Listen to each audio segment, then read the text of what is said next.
to the Hodgepodge Lifestyle. So today, as you can see, I have my cat with me, si Miro.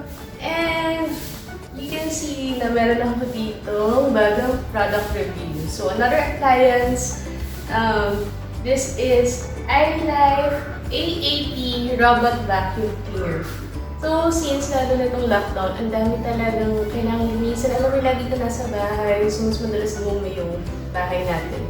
So, I thought of buying this robot vacuum to make our lives easier. Kasi syempre busy tayo sa pag-work online.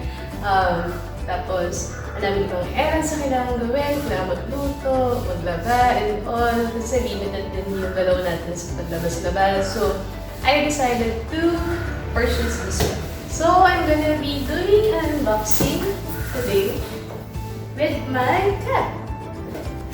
So, since malabo akong mata, so nabisa namin. Wait. While I unbox.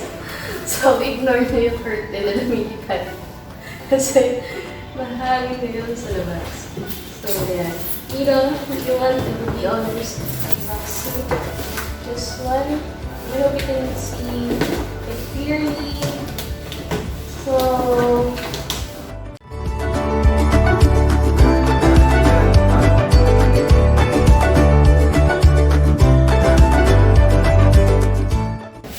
it has this user manual, the instructions,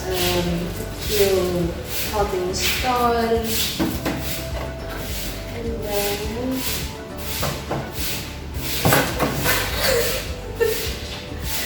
nawala na yung carton. Nakapapasok siya sa loob ng box. Sige, pumasok ko siya sa loob. So anyway guys, so this is the robot vacuum. The color niya is rose. Ayan. Ganda ng color niya. Comment down below if you have this model. So, ito yung nalagyan ng dust for sweeping. Tapos, meron siyang main roller brush. And then it has gulong dito. It has parts. Ito yung dalawang brush niya. Then may spare. Kita nyo ba? Nag-reflect ng aking ilaw. And then may battery. Kasi meron siya kasamang remote control. And then, this is a filter and yung brushes. And then, it has, may kasama siyang libreng converter para sa saksakan. And yung charger. So, pasensya na guys, hindi sila mag-unboxing. Nakalimutan ko talaga sa task. So, ayan. Ito yung kanyang charger. Tapos, ito yung port. So, kung mag-aan na kayo, tawag dito, if you're charging the vacuum, hindi, ito yung port. Ito yung, tawag dito, ito yung sensor. Para kung meron kayong lugar na ayaw nyo padaanan ng vacuum, ito yung iyaharang ninyo. Tapos, meron siyang sensor na yung vacuum, it knows not to go there. So, yan. Meron siyang ganyan.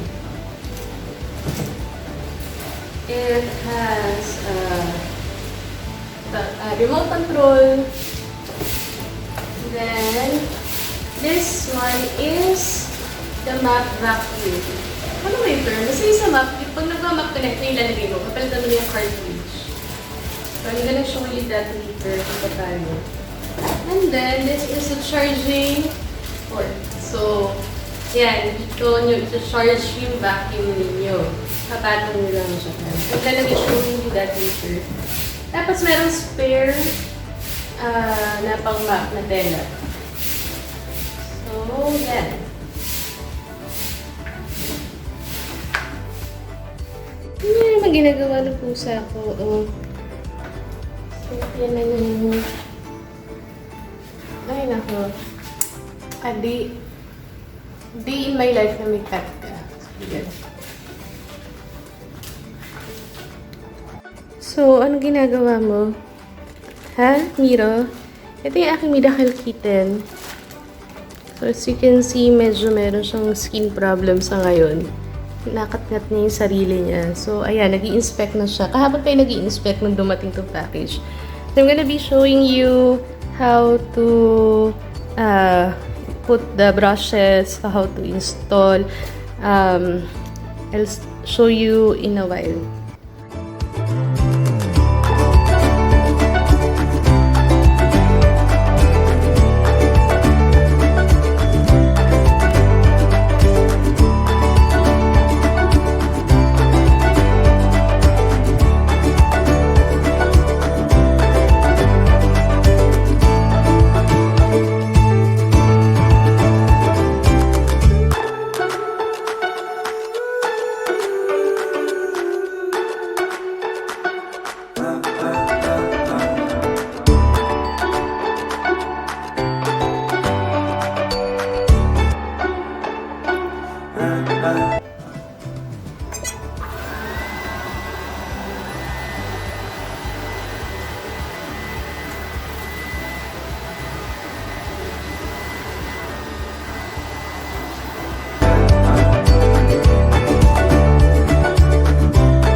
Right now, it's going to look for the charger because since bago to, it's not fully charged yet. So right now, pag ganun yung color niya, tapos nag-slow down siya. As you can see, kita ba? It's orange. It's looking for the charger. So, yan. So, it's working.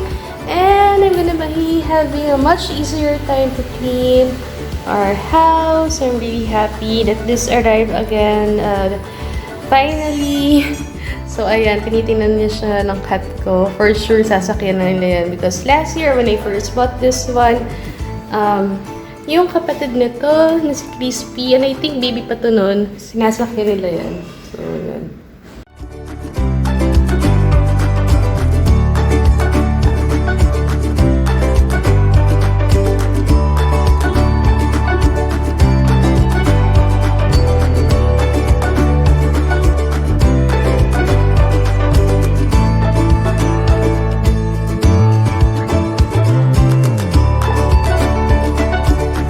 Doing here? Curious ka kung ano yun? It's a robot vacuum. So, that is my quick unboxing of the iLife A80 robot vacuum with my makulit na kitten Miro. As you can see, ginawa niya ng unan yung kanyang yung box ng robot. And I hope that you enjoyed this video. Comment down below if na-try nyo na magkaroon ng robot vacuum, if it's the same brand ng iLife or merong ibang brand kayong binili. Comment down below. So, I hope that you enjoyed this video and, we'll see you guys again next time.